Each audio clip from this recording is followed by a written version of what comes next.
You are listening to the Ready PDM Network. This episode of Ready Product Radio is brought to you by Under 10 Consulting. Does your organization rely too often on individual heroics to get products released? What if instead your team could systematically manage your products and services with just fewer than 10 living documents? Under 10 guides you to a minimal process with brief artifacts, simple templates, and ready-to-use worksheets. Is your product team struggling to get products into the marketplace? Then you'll want to talk to Under 10 Consulting. Get a tailor-made product playbook designed specifically for your organization. Are you ready? We've been very lucky to find what I like to call the purple unicorn, which is a UI, UX, and design. The big thoughts don't come when you're continually working. My position on Agile has softened a bit over the years. I got so many metrics, my head will pop off. Are you ready? Hello, Ready Product Radio heads, and welcome to another exciting episode of Ready Product Radio. This week's episode features the second part of my two-part interview with Kim Phelan, VP Product at ClearFit in Toronto. Ready Product Principle number 17 is borrowed from Darwin. It's not the fittest product or product person that always wins, it's the most adaptable one. In part 2, Kim talks about how her approach to Agile has evolved over the years and what she does to unplug and stay grounded during a busy life shipping product. Enjoy the show. So let's dive into the Agile thing, because I'll be quite honest, I'll tip my hand here. One of the reasons why I was excited about talking to you is I know that you're agile through and through. Okay. You and I have had some conversations, in the past. So just to give you a bit of backdrop, a lot of what I'm reading, forums, people I talk to at product camps and whatnot, product managers are lamenting that Agile is kind of eating our lunch, and that the product owners, is shift the product focus to more of a tactical versus strategic. Maybe we can jump into the Agile discussion there. Like, how do you think Agile is changing product management, and do you think it's changing it for the better or worse, or do you think it's just different? I'd have to pick different. Okay. But the reason, so it's interesting because my position on Agile has softened a bit over the years. Okay. I mean, I think we talked about it maybe a few years ago now. Yes. It's pretty, we had just finished like Scrum training and everything like that. The reason it's softened is that I believe that we live in an Agile environment, but we still have business results to deliver and dates to deliver to. So so the thing that pure Agile would say, we will be done when we're done because the sprints run for this long. Okay, except for we have a business reality which says that we have to hit the quarter's goals, or we have to release the following thing for a customer. I mean, there are business realities of being at a software company that is trying to produce revenue. Right. So that's kind of why I say that my position is softened a bit. I'd say it's Agile with deadlines. Okay. So just to put that out there. But it's different only, so what I love about it is that you don't have to plan for months at a time. Right. Like that. I mean, my best story is when I was at Two Cows, we were trying to overhaul the OpenSRS platform, which is the domains platform. And the BA had been squirreling away for months and came to the spec review meeting, 300-page document, and whapped it on the table and said, all right, who's read it? Yeah. Of course they didn't. Nobody, because it's not how people work. Yeah. People collaborate. And I also believe in a we attitude. And I find that Agile provides that. So it's not the business versus the dev team. Maybe that's why. Breaks down some of the silos. It does, and because the cycle time is so fast, it's about collaboration. So don't get me wrong, you can't. So this is where, to your point about does it get easier or harder? It gets harder to do a really good job at product management, because the cycle times force you to be at the mercy of the dev team. And that's where the warning comes, that you have to make explicit efforts to get out there and talk to customers. Yeah.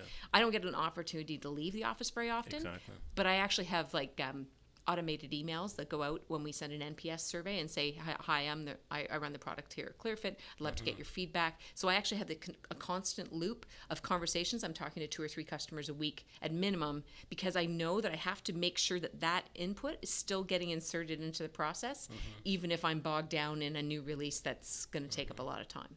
Yeah. So that's the warning. It's hard to go if you can get really caught up in that and become not very customer focused. So that's the warning with it, I think. Yeah, that's interesting. So would you say that you guys here at ClearFit use basically your own kind of flavor, your own implementation of Agile versus picking up a book and sending people all on the same training and saying we're Scrum, we're XP, all these different labels.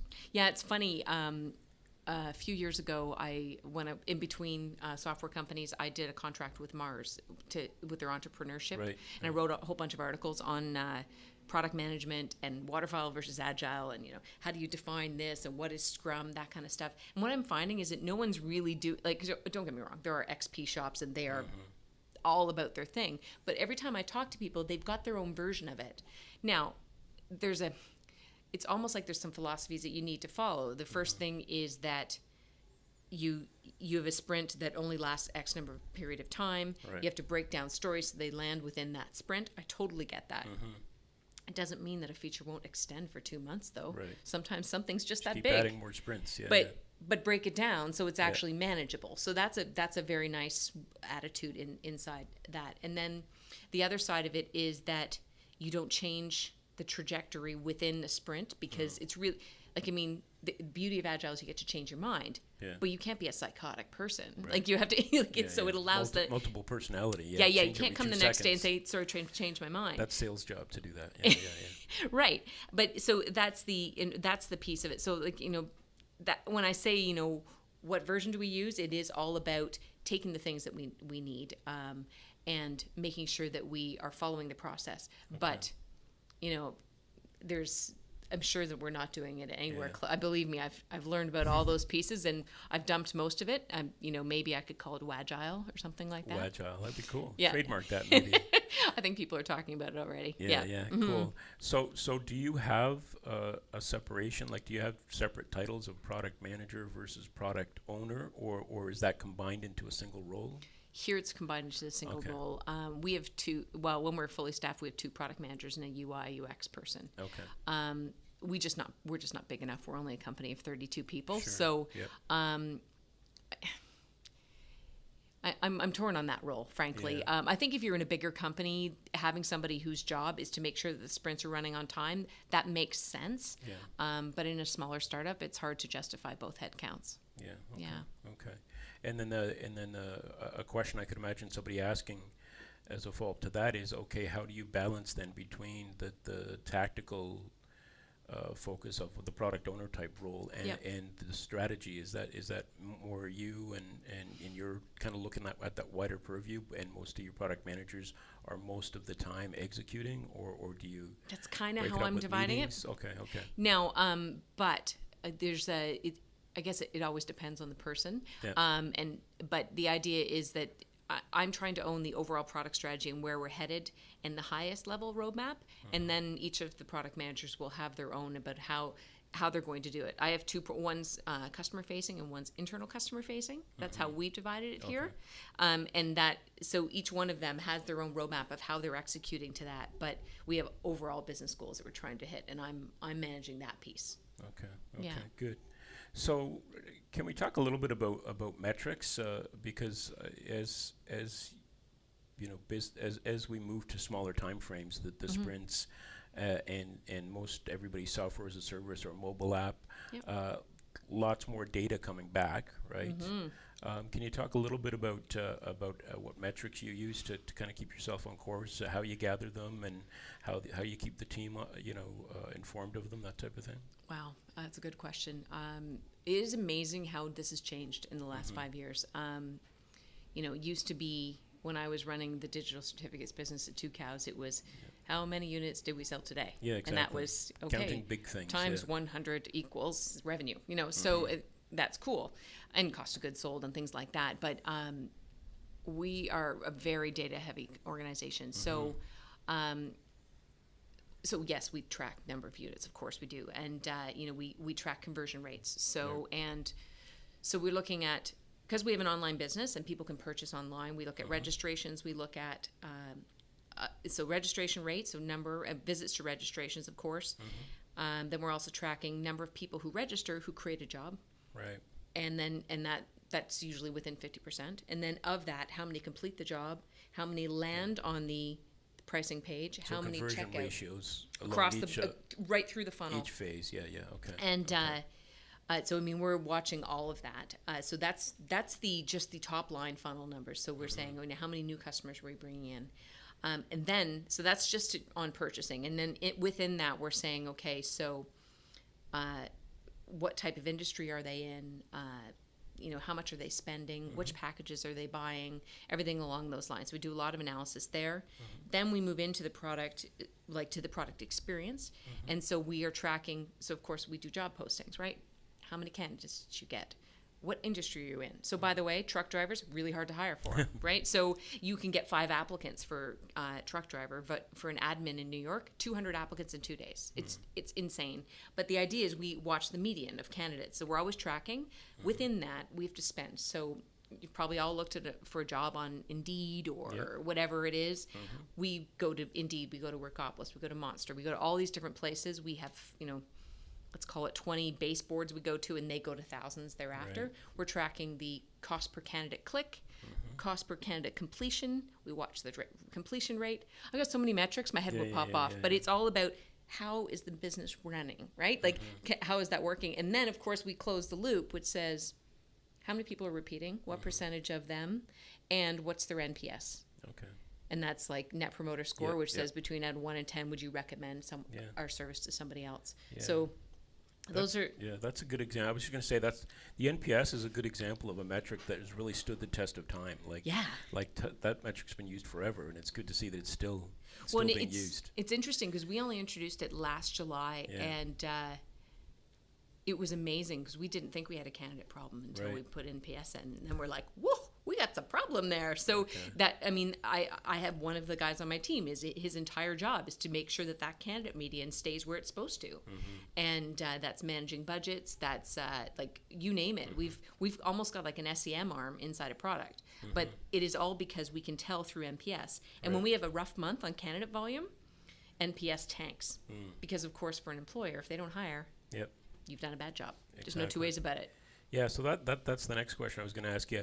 What of these metrics are part of your value proposition for your customer? In other words, which of these do you share, and does that help you keep your customers engaged in using you, repeat business, or do you keep most of that stuff tight to the vest? Or most of the metrics we keep to ourselves, but like the candidate numbers, they're pretty aware of that because they can look in their account and see what that is.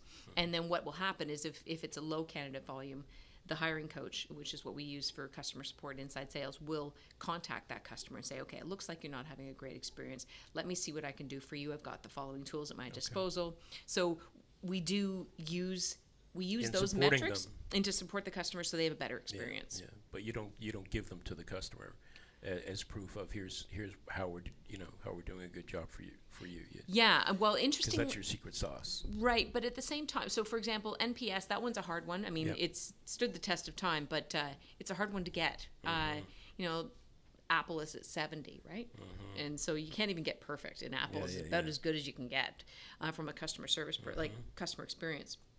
But we do watch what that is, and then, for example, if somebody calls in and they want to hire for an automotive technician, also very difficult to hire for. We will say, by the way, you should expect to get about 15 candidates. So we manage customer expectations based on our own metrics about what we know about those businesses. Okay. So, yeah, it's interesting how it feeds back into everything that we're doing. Yeah. No, and it's a good discussion to have, too, because I know one of the big trends out there is big data, and everybody's like, is this just the next buzzword, or is it real? And it's good to see tangible examples like this. Well, and it's interesting because I just talked about the metrics, but our product is based on big data, right? So we're all about how many people have taken the survey and what kind of fits they get and what kind of matches they could get across the system. Because every day that another person takes the survey, or another 1,000 people, our system gets smarter. So we haven't even cracked the tip of the iceberg on the big data stuff, but it's coming. Excellent. Excellent stuff. So what let's shift a little bit here, and if you could go back again, thinking and supporting our user audience that are on their journey, if you could go back to the Kim Phelan applying for your first product manager role, knowing what you know now, learning what you've learned, what's kind of the top 3 pieces of advice you would give to them other than maybe enjoy the ride because it goes by pretty fast? Sure. What would you say to them? Get out of the office more. Yeah. I look back like this. It's funny, when I started at ClearFit, I was like, this time, it's not going to happen to me this time. And because it's so easy to get caught up in the culture of the company you're at and not do enough customer visits. Yeah. Even when, I did it enough, but I could have done it more. And I've done it more here than I have with any other role. That I would definitely say that right off the bat. Just, make sure you put that as a priority. It's the thing that slides when you get busy. Yeah. And it's that gravitational force too. Oh yeah. Yeah, there's so much to you're getting sucked into the vortex at any given point in time. Yeah. But that's the thing. That's the thing that's going to make you excel as a product manager. And then I also would say is be a collaborator, not a barrier. I have a mantra which I live by, which is you will never be a blocker to the dev team, ever. Like I stand by that because they are a very expensive team that wants to run as fast as they can, and I need to unblock them all the time, not block them. And then the other thing is to build bridges with other departments. I think that probably a lot of the success that I had during my career was, but like most of the sales guys that I have known in my career would be like, I loved working with Kim. Yeah, right. And it so easily can be an adversarial relationship. And how do you build bonds with the sales team or the dev team? All those pieces that makes you succeed. Because it could be like you say, adversarial. I know early in my own career, a lot of times my sales team would be selling features features that we didn't have yet, and that would really put you in a bind. So it's like, where do you find that? So how did you do that? How did you kind of bridge those? Because it is slightly different motivations, right? Sales is immediate. It's right at the end of the bumper. You're trying to think a little more long term, a little more strategically. Right. So how did you build those bridges? What I like to do is, so for example, even if I say no, I like to give a why, because at least people can understand why I'm saying no. Not just no, because as soon as you say just no, that means you're a no person, and that's never any good. But the idea of, sorry, I'm saying no because actually what's coming up next is the following things, which will probably help you. Oh, all right, that's totally cool. Yeah, sharing. Yeah. So that's one. And then if I totally disagree with what they're saying, which happens, I try to understand why they're asking. Because, so when I started my career in pre-sales, right, I was doing things to that software that should not be done. But there's lots of things possible. And like there's workarounds. There's a whole bunch of things that you can get a customer to agree to in the short term while you figure out what the different use cases might be for a software. So it's more like, why are you asking? Tell me all about it. And then, of course, can I help? That kind of stuff. So it was that kind of, I guess I'll quote Lee Garrison. Cool. One of our dear friends. Yep. Lee told me when he was my boss at Two Cows for a time, and one of the things that he hammered into my head was first seek to understand. So that's kind of how I approach sales guys, because they, yes, I appreciate our motivations are on different sides of the balance sheet, but they usually have a pretty good reason for asking, and understanding got me a lot further. Yeah. No, that's good. That's good time-tested advice. So other than the product manager themselves, what else is involved in the product team? You mentioned you have a UX person. Like, are you working in the sense of like a trio of people, like a designer, or is it more of a duo, the product manager with UX and dev? What's your structure there in terms of the teams that are working on the products? Yeah, other than product manager. Well, so yeah, it depends on the feature and everything that's going on, but obviously the product manager is driving what that feature is doing. Sure. Then they hand they know what problem they want to solve and what it needs to do. Right. They hand that requirement to the UI UX person. We're actually in the middle of hiring that. We've got a contractor who does that for us now, but we've been very lucky to find what I like to call the purple unicorn, which is a UI, UX, and design. So they will be delivering wireframes and design and handing that to the developers for them to be building. Now, let's be very clear. This is not a one-way tunnel. Yep. This is collaborative tunnel that everybody's talking and doing all that stuff, Yeah, but for sure. that's the general idea. For And sure. then, of course, there's QA that comes out the other end of it. Yeah. Because I notice that UX, probably since you and I have been in our careers, has really come up as a profession unto itself. Yeah, totally. And now I'm seeing CX as well, customer experience. So yeah, you're starting to see some really interesting new roles. Well, and it's interesting because even this year, I outsourced to UX when I first started. We used a UX consulting company, which was great, except for the fact that what ended up happening is every time that we added a new nuance to the feature, to the feature, Right. I couldn't go back to use the Yep, consultants yep. because it was a kind of a fixed fee contract, and all I kept thinking was, what do I do? And I think that not only is product management supposed to be great at understanding the customer and being the voice of the customer, we also are in charge of making a really great experience for the customer. So I want to turn that into a competence of the product management team, especially here at ClearFit anyways. Yeah. Good. So who are some of the people that you follow? I know I listen to a lot of podcasts. That's why we're doing this, because we're huge fans of podcasts. What do you do to keep yourself kind of current on, trends in your business world or trends in technology or even other Sure. areas? Yeah. Where do you get your information from? Well, I too am a podcast addict. Okay. I listen to every product podcast out there, and I've got a product management crush on Intercom.io. If you've ever heard of them, their head of customer support, Des Traynor, does these really fantastic articles / podcasts all over the place, because they have a really inspiring experience for their customers, and they're really trying to be thought leaders in the product management space. But you name it, I'm always reading articles related to it, and for me it's always about taking the tried and true things that I know and saying, how can I look at that differently? Just as I was saying earlier in the interview. Yep.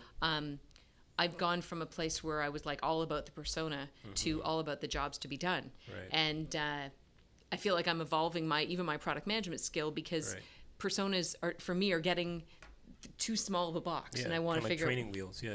Yeah, You're and growing out of them.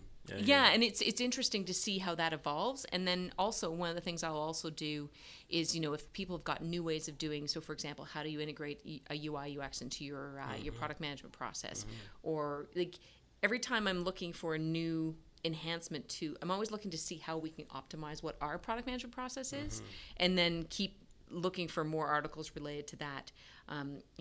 We're in the middle of a pricing exercise.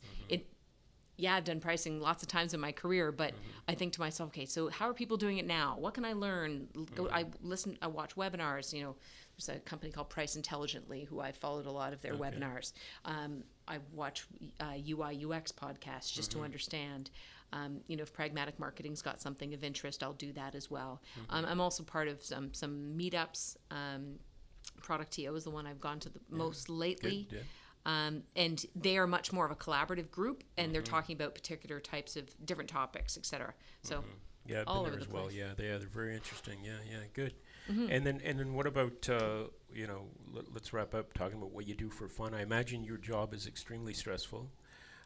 You've got all those metrics that are spinning around in your head. Right. How does Kim Phelan unwind at the end of the day so that you don't go crazy? Because I don't know about you, but I've seen product managers burn out. I don't know if you have, just because it's such a demanding role. So yeah, let's talk about how Kim keeps her sanity. Right.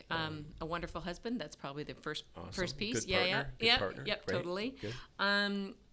So I think that for me, I do work too much. I definitely work too much. But there's a few things. I'm playing tennis. I'm biking to work, all uphill, lots of fun. Nice. And then even just on it's other things, like things that are non-technology related, like gardening, or things along those lines. That when you're out there doing that, there's no iPhone. I love that too. Yeah. Yeah. Out in the yard in the weekend. Yeah. Yeah, The totally. weeds always win, but still, it's the It's process. true. They keep coming back. How does this happen? Exactly. Yeah. Yeah, and I have a cottage my aunt's cottage I go to that has no power. So Okay, no power, unplugging. no running water, and so when you're offline, you are Yeah. offline, Yeah, which is that's great. Yeah, I'm starting to read more and more about people making explicit spaces in their lives Right. to to disconnect, because otherwise, like you say, you can get overstimulated. Well, yeah, and also, I also try to sometimes make enough space, because the big thoughts don't come when you're continually working. That's a good point too. To just step back and even if it's thinking about work, but not doing that in the context of what requirements you're building for next week or something like that. Yeah, I've heard that. I've heard in various things I've read, for example, people coming up with brilliant ideas as they're stepping on a bus or as they're walking in a park. Yeah, so the way the mind works, that's cool. Well, listen, we're just about up on time here, Kim. Anything else that that the advice that you throw out to product people, as we call them, people living the product life, that you would recommend people think about or read or anything like that? Read. Is reading passe? No, is well, it no, is it all watching now? Yeah, no. Interesting. I was going to say I would say that Tuned In, if you haven't read it, it's a good read. I mean, I know that's a few years old, but that's definitely a good one. Yeah. There's a new book about habits. I can't remember what that was called again, by Near. I'm losing all of my. We'll look it up and put it in the show notes. But sure, that'd be great. We'll Google that one. Yeah, there's. I'm trying to think if there's anything else. I mean, Mediums. There's so many good articles out there now around product management. I would just say continue to be curious, get out of the building, and be collaborative, and you'll go far. Excellent. Good. Well, Kim, I'd like to thank you for being on the podcast. Really appreciate it, and best of luck with ClearFit. Thank you, sir. I hope everything goes well. Awesome. Okay, take care. Thanks. Bye. Bye. Today's episode was brought to you by Under 10 Consulting. Get your product teams up to speed quickly. Leverage the latest methods and a proven process designed specifically for your organization. Under 10 Consulting.